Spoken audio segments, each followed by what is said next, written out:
국민 여러분, 요즘 경제, 민생 위기 때문에 정말로 어려운 상황이 펼쳐지고 있습니다. 그런데 국민의 삶을 책임져야 될 정치가 민생을 챙기기보다는 정쟁에 빠져들고 있다는 그런 지적들을 아프게 받아들입니다. 정부 여당이 민생보다는 내부 결집용 안보 포퓰리즘에 집중하는 것 같아서 참으로 안타깝다는 말씀을 드립니다. 안보는 국민의 생명과 안전을 지키는 가장 중요한 국가의 작용인데 안타깝게도 국민의 삶과 안전을 위태롭게 하는 방향으로 잘못 작동되고 있다. 안보 포퓰리즘에 빠지고 있지 않나 하는 그런 우려를 전하고 우리 정부 여당에서도 좀 더 민생에 집중해 주시기를 당부드립니다. 말씀드린 것처럼 민생 경제가 혹독한 시련에 직면하고 있습니다. 올해 무역 수지 적자가 대한민국 역사상 최대인 500억 달러에 육박할 전망이라고 합니다. 외환위기 직전이었던 1996년에 206억 달러 적자였는데 그것보다 2배를 뛰어넘는 수치입니다. 우리 경제의 버팀목인 수출이 심각한 위기를 맞고 있습니다. 가파른 기준금리 인상에 따른 고통도 갈수록 가중되고 있습니다. 약 4,400조 원에 달하는 가계부채 그리고 기업부채 상황이 매우 심각해져 가고 있습니다. 무엇보다도 대출로 버티던 소상공인 또 저소득층 상환 능력이 부족한 2030 세대의 부채 부담이 앞으로 더욱 악화될 것으로 생각됩니다. 전세자금 대출자의 60%가 2030 청년층 그리고 그중에 93.5%가 변동금리를 이용하고 있습니다. 주택가격의 급격한 하락에 따른 깡통전세 그리고 고금리 부담으로 우리 청년들의 고통이 이중으로 늘어나고 있습니다.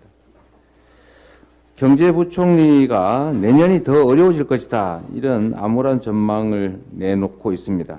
그런데 이런 비상 상황에 걸맞는 정책이나 또는 실제 행동은 찾기가 어렵습니다.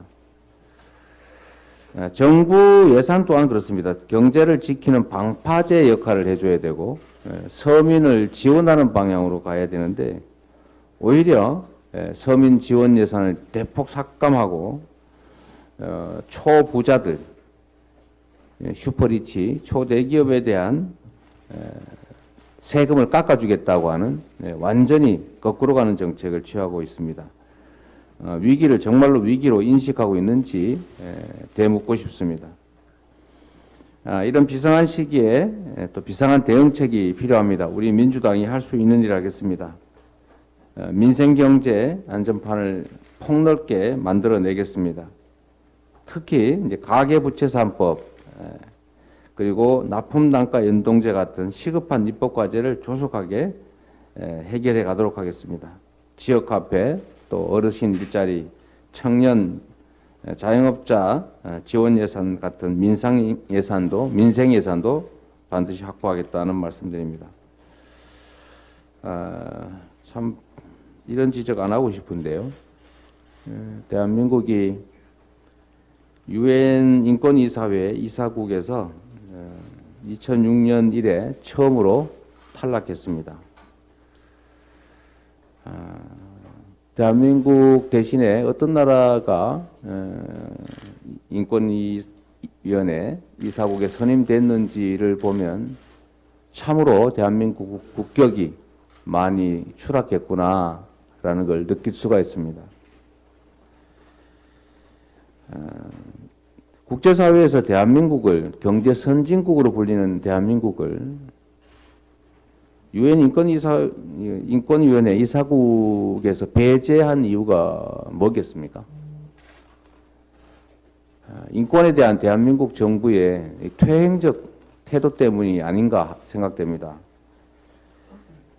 정치 보복, 야당 탄압, 그리고 공영방송에 대한 억압, 언론 자유의 침해죠. 그리고 고등학생 그림에 대한 제재처럼 표현의 자유 검열 이런 것들이 결국 이 의사결정에 반영되지 않았나 하는 생각이 듭니다.